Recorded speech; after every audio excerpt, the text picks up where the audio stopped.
Começa agora um programa que traz tudo sobre o livro mais lido em todos os tempos. Apresentamos O Som do Livro.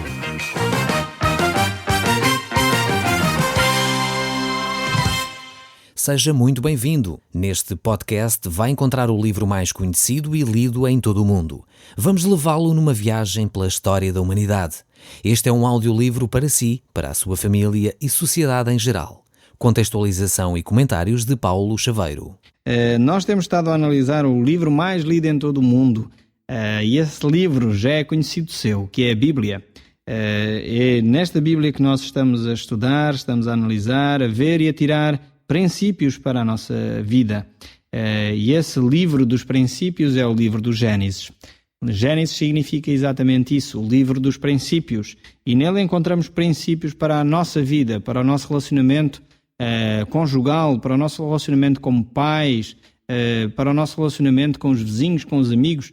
A Bíblia é um livro de relacionamentos. Inclusive ela fala-nos, e acima de tudo ela nos fala do relacionamento entre o homem e Deus. Como nós podemos ter um relacionamento com Deus, como nós podemos melhorar o nosso relacionamento com Deus. E o meu desejo é então que ao longo deste tempo que vamos passar juntos a conversar neste momento, você possa melhorar o seu relacionamento com Deus. Nós temos analisado com algum cuidado a vida de Abraão, um homem que era considerado o pai da fé, um homem extremamente importante. Vemos como a ele lhe foi prometido o seu filho, um filho que seria Isaac, e esse seu filho veio a ser a linhagem direta do qual Jesus Cristo nasceu. Então a Bíblia vai focalizando a sua atenção neste povo da linhagem direta de Isaac, ainda que muitas outras coisas vão acontecendo ao redor de Israel. A Bíblia chama-nos a atenção para aquilo que nós devemos procurar com paciência, a atitude que nós devemos ter diante da vida e diante das coisas. E em Romanos capítulo 15, verso 4, ela diz: "Pois tudo quanto outrora foi escrito para nosso ensino, foi escrito a fim de que pela paciência e pela consolação das Escrituras tenham esperança."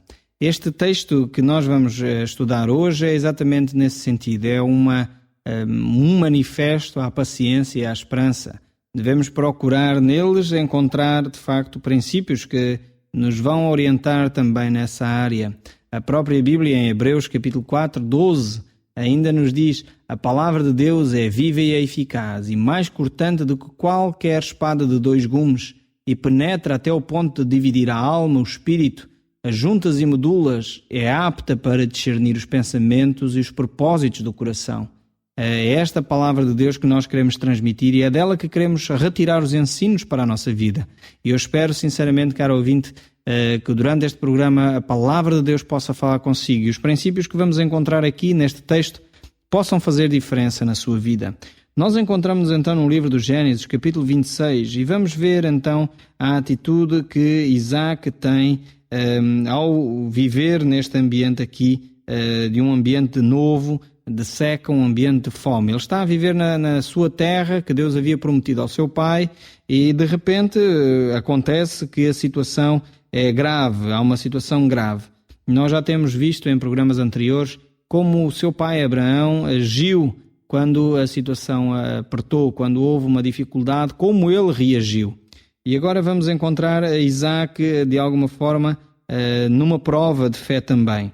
Diz o texto a partir do verso 1 no capítulo 26: "Houve uma grande fome naquela terra, aliás, tal como já tinha acontecido nos tempos de Abraão.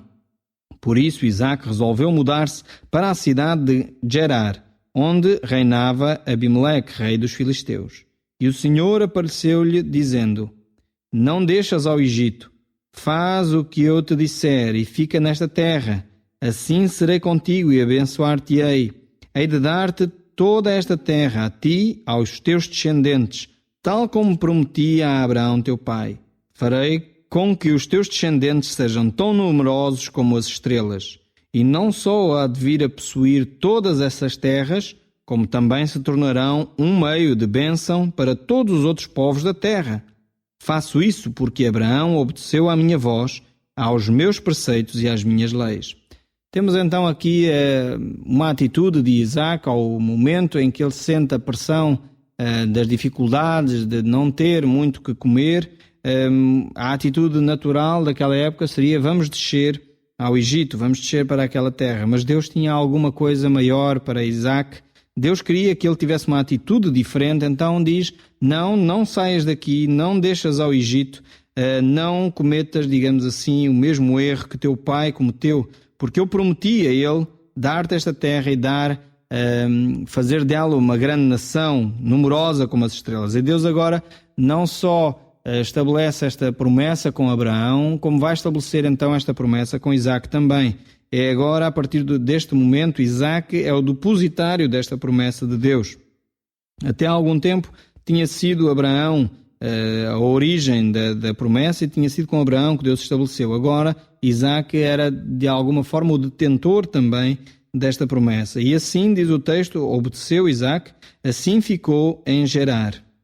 Mas mesmo assim, vemos no texto a seguir que, apesar de Isaac ter obedecido neste particular a Deus, de não descer à terra do Egito, ele comete o mesmo erro que seu pai. Alguns poderiam dizer tal pai, tal filho, e muitas vezes nós temos a tendência de repetir os erros que vimos na nossa casa. Alguns psicólogos têm estudado exatamente esses comportamentos, não é? E falam, no fundo, que os quadros familiares se vão repetindo, e parece que no caso de Isaac acontece o mesmo. Ele vê o seu pai agir e ele copia, digamos assim, a atitude do seu pai neste particular. Quando ele desce para aquela localidade, que aparentemente deveria ter mais alimentos do que a zona onde ele estava, e ele diz então: e quando aos homens dali lhe perguntavam quem era Rebeca, respondia: é a minha irmã, porque tinha receio pela sua própria vida se dissesse que era sua mulher. Temia que o matassem por causa dela, visto que era muito atraente. Vemos aqui que Isaac tem exatamente a mesma atitude que seu pai Abraão. Quer quando ele foi para o meio dos filisteus, quer quando ele desceu ao Egito, Abraão teve exatamente esta atitude de alguma forma mentir, não falar toda a verdade e tentar arranjar um esquema para se poder salvar da situação. Isaac tem o mesmo comportamento. Isto nós, educadores, temos que ter muita atenção à forma como vivemos e quais os valores que passamos aos nossos filhos. Nem Isaac era ainda nascido quando estes episódios aconteceram com Abraão, mas certamente o seu pai relatou esses episódios e Isaac apanhou a ideia de como é que deveria de agir. E era um erro que Abraão cometeu, não era assim que Deus queria que tivesse acontecido, mas apesar da misericórdia de Deus e da bondade de Deus ter sido para com Abraão, não era esse o plano de Deus. Isaac então age da mesma forma, mente àqueles cidadãos e de novo há necessidade da intervenção de Deus para resolver aquele conflito que iria surgir certamente ali naquela localidade. Mesmo apesar de Isaac ter desobedecido a Deus, vemos que Deus não nos retribui de acordo com aquilo que nós merecemos. No verso 12 nós vamos encontrar exatamente esta ideia. Isaac tinha acabado de desobedecer a Deus, tinha acabado de fazer algo contrário àquilo que Deus gostaria, e vemos como Deus mesmo assim o abençoa. Diz o texto assim: nesse mesmo ano a colheita de Isaac foi enorme, 100 vezes o que tinha semeado. Isto porque o Senhor o abençoava. E aqui temos claramente a ação de Deus, que Deus age como um pai carinhoso, um pai que ama os seus filhos.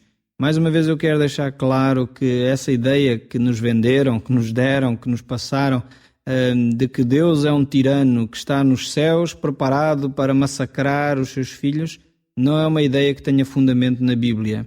Não sei quem é que nos tentou passar essa imagem de um Deus tirano, um Deus que está pronto sempre para fazer mal, mas é um facto que não é bíblico. Eu quero deixar isso claro na sua mente. Deus é um Deus de amor, que na sua maior parte das vezes Ele age para nosso benefício, mesmo quando nós não merecemos. Mesmo quando nós somos infiéis, Deus é fiel. Mesmo quando nós agimos em contrário àquilo que Deus nos diz, no entanto, Ele continua a ser um pai de amor, um pai carinhoso para connosco, que quer o nosso melhor. E muitas vezes quando nós sofremos situações difíceis, é por causa que esse Deus de amor nos quer disciplinar, nos quer trazer para o seu regaço, como um pai querido quer sentar os seus filhos no seu colo, quer ter esse relacionamento com os seus filhos. Então, por vezes, é necessário que esse pai intervenha e haja com o seu filho, disciplinando também. Agora, Deus é um Deus que nos abençoa mesmo quando nós não merecemos. E é isso, no fundo, que é a salvação, a vida eterna. É uma atitude de amor, o que é, de facto, Jesus Cristo ter vindo ao mundo, morrer por nós, dar a sua vida para que nós pudéssemos ter um relacionamento íntimo com Deus, Ele morrer, ressuscitar e subir aos céus, só mesmo por alguém que ama muito aqueles que, de alguma forma, vivem neste planeta. E isto só Deus pode fazer, de facto, trazer-nos até o seu regaço, até o seu colo, para nós nos relacionarmos com Ele. E isto é porque Deus nos ama, ao ponto de ter enviado Jesus Cristo, seu Filho, para se relacionar connosco. Não porque nós merecêssemos. Aliás, o que os humanos daquela época fizeram, a sua maioria, foi crucificar Jesus Cristo. Clamaram por libertação de Barrabás e clamaram pela crucificação de Jesus. Eu não creio que a morte de Jesus Cristo tenha sido só os romanos ou os judeus maus daquela época. De alguma forma, todos nós participámos nessa crucificação, porque todos nós, alguma vez na nossa vida, pecámos, nos afastámos dos princípios de Deus, fomos contrários àquilo que Deus tinha planeado para nós, e por essa razão houve necessidade de Deus intervir. É interessantíssimo que a Bíblia nos mostra que essa ação de Deus é uma ação baseada em bondade, em graça, em amor. A ideia de graça é um conceito muito precioso para mim, é uma ideia de um presente imerecido que eu recebo de Deus. Então, quando eu digo graça, é este conceito que eu quero que você tenha na sua mente. É um presente que Deus lhe dá que você não merece. E então, esta é a ideia da graça. Deus age aqui de alguma forma com graça para Isaac. Ele não merecia ser abençoado, ele tinha mentido, mas mesmo assim Deus, que é bondoso, corrige, mas ao mesmo tempo Ele age com graça, age para além daquilo que nós merecíamos. E ainda bem, se Deus agisse de acordo com aquilo que nós merecíamos, estávamos bem arranjados. Desculpem assim o termo tão popular, mas é exatamente isso. As misericórdias de Deus se renovam cada manhã e essa é a razão pela qual não somos consumidos. Isso diz um texto da Bíblia em Lamentações de Jeremias. E é de facto um texto fantástico, mostram porque é que ainda o mundo continua a andar apesar de tanta maldade. Isso talvez responda à pergunta que muitos têm dito, mas porquê tanta guerra, porquê tanta fome, porquê que tantas pessoas às vezes pagam de uma forma inocente aquilo que os outros fazem? E a razão é porque Deus ama a cada um de nós e Deus não quer destruir já a humanidade, porque de facto a humanidade age de uma forma muitas vezes perversa, de uma forma má, mas mesmo assim Deus quer dar uma oportunidade a cada um de nós de se relacionar com Ele. E é este amor de Deus que faz com que Deus não destrua desde já a terra de uma vez por todas, porque Ele quer dar mais uma vez a oportunidade àqueles que de alguma forma precisam de Jesus Cristo. Eu creio que todos nós precisamos desse relacionamento com Jesus, porque Ele é este Deus que procura o relacionamento connosco. Depois vamos ver que depois desta situação, Isaac continua a prosperar e Abimeleque, que era o príncipe daquele país, pede então que ele saia dali. Isso vemos no verso 16. Ele diz: é melhor que nos deixes, porque te tornaste mais rico e mais poderoso do que nós próprios. E esta era a preocupação de Abimeleque. Ele estava-se a tornar um homem extremamente poderoso no seu meio e então convida Isaac a sair dali. E então vemos Isaac a voltar da sua terra e de alguma forma a abraçar de corpo e alma a promessa que Deus havia feito a Abraão, seu pai. Diz o verso 17 em diante: Isaac mudou-se para o vale de Gerar e ficou ali a viver. E tornou a abrir os poços que tinham sido cavados pelo seu pai, e que os filisteus tinham enchido de terra, dando-lhes os mesmos nomes que tinham antes. Além disso, os seus pastores abriram um novo poço no Vale de Gerar e encontraram uma fonte subterrânea jorrando águas vivas. Vemos então aqui, com este texto, porque o texto que segue agora, até ao final do capítulo 26, é extremamente interessante, ao ver a atitude de Isaac a restaurar a propriedade de seu pai. Se por um lado Deus tinha prometido a Abraão que ele iria fazer dele uma grande nação, se por um lado Deus havia prometido a Abraão que lhe daria toda aquela terra em possessão, seria a posse dele e dos seus descendentes, por um certo período de tempo Isaac desprezou essa promessa de Deus. Então preferiu ir viver junto ao rei Abimeleque. Vemos que mesmo aí ele, tendo de alguma forma não agido muito corretamente em relação à promessa de Deus, mesmo aí Deus o abençoou. Deus multiplicou a sua sementeira, Deus multiplicou os seus bens, Deus continuou a abençoar Isaac. E depois houve necessidade do próprio Deus quase mover o coração de Abimeleque, de alguém que não temia a Deus, para que Isaac obedecesse à promessa que Deus havia feito. E isso fez com que Isaac saísse daquele país, fosse para a terra que Deus havia prometido, e aí começou de novo a cavar os poços que seu pai havia aberto. No entanto, os filisteus tinham tapado, tinham enchido de terra esses mesmos poços. Esta imagem aqui faz lembrar a vida, se calhar, de muitos cristãos, que se por um lado procuram águas vivas desta fonte, desse poço, por outro lado, por vezes, esse poço é tulhado de coisas, de lixo, de terra, e esse rio de água viva que deveria sair da vida de cada um de nós não acontece. Esta é uma imagem bonita que o próprio Jesus Cristo traz à nossa mente no Evangelho de São João, capítulo 7, versos 37 e 38. O próprio Jesus traz esta imagem de que a nossa vida deve ser um rio de água viva, deve ser uma fonte de água viva que jorra para os outros, que de alguma forma traz àqueles que nos rodeiam vida também e saciam a sua sede. Por isso Jesus diz então nesse texto: se alguém tem sede, venha a mim e beba, pois as Escrituras dizem que do íntimo de todo aquele que crê em mim sairão rios de água viva. Então vemos que esta imagem de que Jesus traz para nós podermos ser um rio de água viva, precisamos ter intimidade com Jesus, precisamos beber da própria pessoa de Jesus Cristo, precisamos conhecer quem Jesus Cristo é. Esta imagem de rio, para nós, se calhar, que vivemos numa cidade, não faz não é muito clara, mas para quem vive num deserto, um poço de água viva é fundamental. Para quem vive numa zona desértica, ter um rio que a água é fresca, é viva, faz toda a diferença entre a vida e a morte. Para nós que já começamos a ouvir muitos ecologistas falarem da importância do nosso cuidado com os rios, com as águas, começamos a ter alguma preocupação também com a qualidade da nossa água. E isso nos faz pensar a importância que é termos água viva, água genuína para beber, pois ela é a fonte de toda a vida. E neste sentido Jesus diz que Ele é aquele que pode matar a sede, Ele é a fonte primária de qualquer outra fonte. Nós podemos ter esses rios de água viva em nós se tivermos essa intimidade com a pessoa de Jesus Cristo.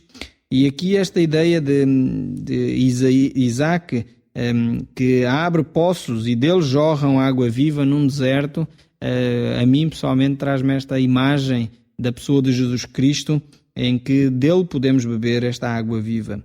Mas estes poços não eram fáceis de conquistar.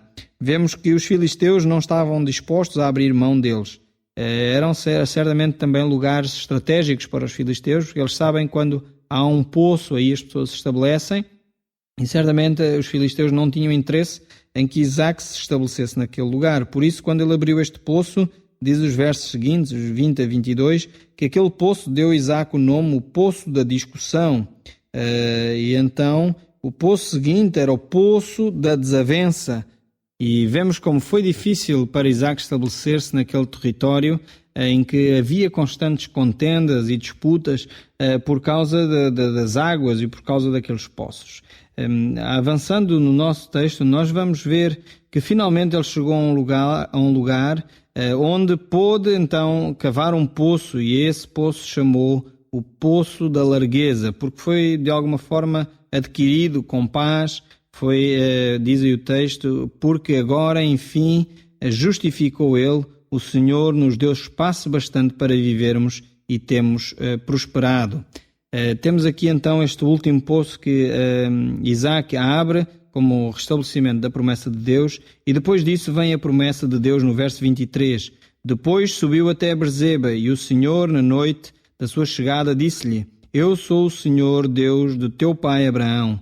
Nada receis, porque estou contigo, e te abençoarei, e te farei o que os teus descendentes venham a formar uma enorme nação, em consequência do que prometi a Abraão, que me serviu e obedeceu. E então levantou-lhe um altar ao Senhor e adorou, e estabeleceu-se ali, tendo os seus homens aberto o outro poço. Vemos como os poços eram marcos importantes no estabelecimento da promessa de Deus.